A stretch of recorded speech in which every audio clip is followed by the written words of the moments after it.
வல்ல ஆண்டவர் இயேசுவண்டை வருவாய், தருணம் இதுவே அழைக்கிறாரே. வல்ல ஆண்டவர் இயேசுவண்டை வல்லாலை எல்லாம் வீணாலா வருத்தத்தோடு கழிப்பதே. மரணமோ நாள் சந்திக்குமே, மறவாதே உன் ஆண்டவரை. வருவாய், தருணம் இதுவே அழைக்கிறாரே. வல்ல ஆண்டவர் இயேசுவண்டை வருவாய், தருணம் இதுவே அழைக்கிறாரே. வல்ல ஆண்டவர் இயேசுவண்டை ரட்சிப்படைய வழி இல்லையே, இரட்சகரே வழியவரே. வருவாய், தருணம் இதுவே அழைக்கிறாரே. வல்ல ஆண்டவர் இயேசுவண்டை வருவாய், தருணம் இதுவே அழைக்கிறாரே. வல்ல ஆண்டவர் இயேசுவண்டை வருவாய், தருணம் இதுவே அழைக்கிறாரே. வல்ல ஆண்டவர் இயேசுவண்டை. இந்தியா தேசமானது 80வது சுதந்திர தினத்தை கொண்டாடி கொண்டிருக்கிறது. இந்தியா சுதந்திரம் அடைந்து விட்டது அப்படின்னு இந்த உலகம் சொல்லுகிறது, ஜனங்கள் சொல்லுகிறார்கள். ஆனால் என்றைக்கு ஒரு மனுஷன் பாவத்திலிருந்து விடுதலை அடைகிறானோ அன்றைக்குத்தான் அவனுக்கு உண்மையான விடுதலை. இந்த உலகம் மாயிலே போய் கொண்டிருக்கிறது. ஜனங்கள் பலவிதமான பாவத்திலே மடிந்து கொண்டிருக்கிறார்கள். இந்த பாவத்திலிருந்து விடுதலையாக்குவதற்காகவே இயேசு கிறிஸ்து என்கிற இரட்சகர் இந்த பூமியிலே மனிதனாய் அவதாரம் எடுத்தார். அந்த இயேசு கிறிஸ்து இன்றைக்கும் உங்களுக்காகவே தன்னுடைய வாழ்க்கையை அர்ப்பணித்திருக்கிறார். பாவ வாழ்க்கையில வாழ்ந்து கொண்டிருக்கிற நாம் ஒரு நாள் மரிக்க போகிறோம். நம்முடைய மரணமானது எங்கே கொண்டு போய் நிறுத்தும் என்று சொன்னால், நாம் வாழ்கிற இந்த உலகத்தில் எப்படி வாழ்கிறோமோ அதை பொறுத்துத்தான். பாவத்திலே வாழ்ந்து ஒருத்தன் மரிப்பான் என்று சொன்னால் அவனுடைய வாழ்க்கையானது முடிவிலே நரகத்துக்கு நேராய் போய் சேரும். நரகம் என்பது நித்தியமாய் அழியாத ஒன்றாய் இருக்கிறது. அந்த நரகத்திற்கு போக வேண்டுமா அல்லது அழியாத வாழ்வாகிய இன்னொரு வாழ்வு உண்டு, மரணத்துக்கு பின்பதாக நித்திய வாழ்வு. அந்த இயேசு கிறிஸ்துவை எவன் ஒருவன் தன் வாழ்க்கையிலே ஏற்றுக்கொள்கிறானோ அவனுக்கு நித்திய ரட்சிப்பு உண்டு, நித்திய வாழ்வு உண்டு, நித்திய சமாதானம் உண்டு. அந்த இயேசு கிறிஸ்துவை நாம் சொந்த ரட்சகராக ஏற்றுக்கொள்ளும் பொழுது, அந்த இயேசு கிறிஸ்துவை நம்முடைய வாழ்க்கையை ரட்சகராக ஏற்றுக்கொள்ளும் பொழுது நமக்கு பாவத்திலிருந்து விடுதலை, சாபத்திலிருந்து விடுதலை, வியாதியிலிருந்து விடுதலை, மரண போராட்டத்திலிருந்து விடுதலை. அந்த இயேசு கிறிஸ்துவை நாம் ஏற்றுக்கொள்வோம். அப்பொழுது நம்முடைய வாழ்க்கையில் சுதந்திரம் உண்டாகும், விடுதலை உண்டாகும். எப்பொழுது விடுதலை உண்டாகும் என்று சொன்னால், இயேசு நம்முடைய இருதயத்துக்குள் வரும் பொழுதுதான். நம் இருதயத்துக்குள் வரும் பொழுது அவர் நம்முடைய பாவங்களை மன்னிக்கிறார், அதிலிருந்து பூர்ண விடுதலை கொடுக்கிறார், அதிலிருந்து பூர்ணமான ஒரு சமாதானத்தை கொடுக்கிறார். இந்த சமாதானம் உலகத்தால் தர முடியாத ஒரு சமாதானம். அந்த சமாதானத்தை நீங்கள் பெற்றுக்கொள்ள வேண்டுமா?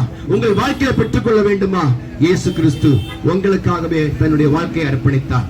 இன்றைக்கு உண்மையான சுதந்திர தினம் என்று சொன்னால், எவன் ஒருவன் தன்னுடைய வாழ்க்கையில பாவத்திலிருந்து விடுதலை பெறுகிறானோ அவனுக்கு உண்மையான விடுதலை இன்றைக்குத்தான் உண்டு. நீங்கள் ஏற்றுக்கொள்வீர்கள் என்று சொன்னால் உங்கள் இருதயத்தில் அந்த விடுதலை இன்றைக்கு உங்களுக்கு தர வல்லவரா?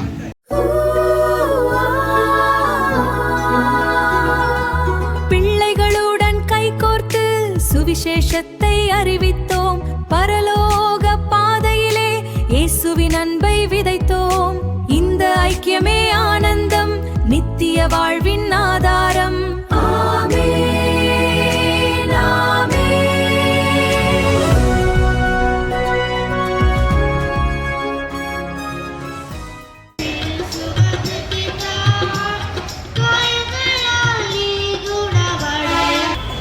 சுதந்திரம் என்பது ஆங்கிலேயரிடத்திலிருந்து பெற்றுக்கொண்ட சுதந்திரத்தை இந்தியா கொண்டாடுகிறது. ஆனால் ஒரு தனிப்பட்ட மனிதனுடைய வாழ்க்கையில விடுதலை, சுதந்திரம் உண்டென்று சொன்னால், உண்டா என்று கேள்வி கேட்டால் இல்லை என்று தான் சொல்ல முடியும். அநேகருடைய வாழ்க்கையில விடுதலை இல்லை, அநேகருடைய வாழ்க்கையில சுதந்திரம் இல்லை. இந்தியா சுதந்திரம் அடைந்திருக்கிறது. உலக இந்தியா முழுவதும் தினத்தை கொண்டாடி கொண்டிருக்கிறோம். எனக்கும் விடுதலை கொடுக்கவே 2000 ஆண்டுகள் முன்பதாக இயேசு கிறிஸ்து மனிதனாய் இந்த பூமியிலே அவதரித்தார். நானே வழியும் சத்தியமும் ஜீவனமா இருக்கிறேன் என்று சொல்லி இயேசு சொன்னார். அந்த இயேசு கிறிஸ்துவை தன் இருதயத்திலே யார் ஒருவர் ஏற்றுக்கொள்கிறார்களோ அவர் இருதயத்திலே இயேசு வருவார், அவர்களுக்கு விடுதலை கொடுப்பார், பாவத்திலிருந்து விடுதலை கொடுப்பார். எனக்கு பிரியமான தேவ ஜனமே, எனக்கு பிரியமான அருமையான இந்தியா தேசத்தினுடைய, தமிழ்நாட்டு தேசத்தினுடைய, கன்னியாகுமரி மாவட்டத்தினுடைய இந்த பார்வதிபுரத்தில் வாழ்கிற என் அன்பு பிள்ளைகளே, ஆண்டவராக இயேசு கிறிஸ்து உங்களுக்காக எனக்காய் தன் ஜீவனை தந்தார். இந்த பூமியிலே நியாயமாய், நீதியாய், பரிசுத்தமாய், கர்த்தருக்கு பிரியமாய், இயேசுவுக்கு பிரியமாய் வாழ்ந்தார். நமக்கு மோட்ச வாழ்வுக்கு நீங்களும் நானும் செல்ல வேண்டுமா? அந்த இயேசு கிறிஸ்துவை உள்ளத்தில் ஏற்றுக்கொள்வோம். அந்த இயேசுவே உங்கள் இருதயத்தில் பாவத்திலிருந்து விடுதலை கொடுப்பார், வியாதியிலிருந்து விடுதலை கொடுப்பார். அந்த இயேசு கிறிஸ்துவை சொந்த ரட்சகராய் ஏற்றுக்கொள்ளுங்கள். கர்த்தர் உங்களை ஆசீர்வதிப்பாராக. இயேசுவின் சுவிசேஷம் உலகினில் பரவிட,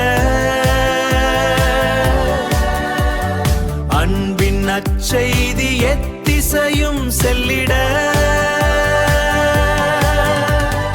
இருளை போக்கும் தீபம் இது, ஏற்றம் தரும் ஜீவனிது.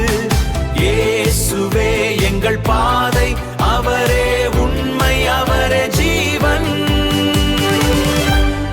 இருள் சூழ்ந்த என் பாதையில் விடி வெள்ளியாய் வந்தீரையா, உம் கிருபையால் மீட்டெடுத்தீர், உயிர் கொடுத்த என் தேவன.